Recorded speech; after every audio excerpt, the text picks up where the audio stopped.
आज होतं गौरी मातेचं आगमन आणि आम्ही सगळ्याजणी तयार होऊन गौरी मातेला आणण्यासाठी रानामध्ये जाणार. तर थोडासा पाऊस येत होता आणि त्यानंतर मग आम्ही थोडा वेळ थांबून निघालो. या कलशमध्ये जे दिसत आहेत ते शिवशंकर आहेत आणि त्यांनाच घेऊन आम्ही गौरी मातेला आणण्यासाठी निघालो. आणि जे गौरी आणणार आहेत त्यांच्या पायामध्ये चप्पलसुद्धा नसते आणि या खडतर जमिनीवरून चालताना त्यांना खूप त्रास होतो.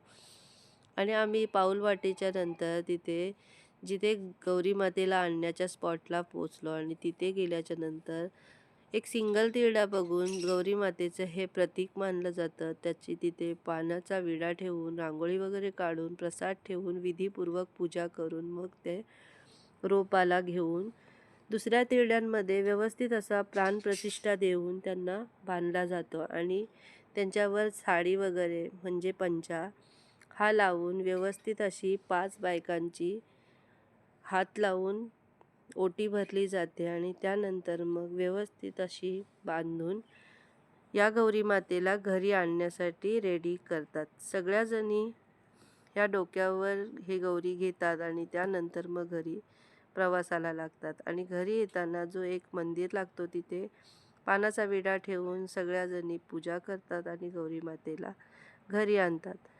हा आहे पार्ट 1 आणि गौरी आगमनाचा पार्ट 2 तुम्हाला नेक्स्ट व्हिडिओला भेटेल.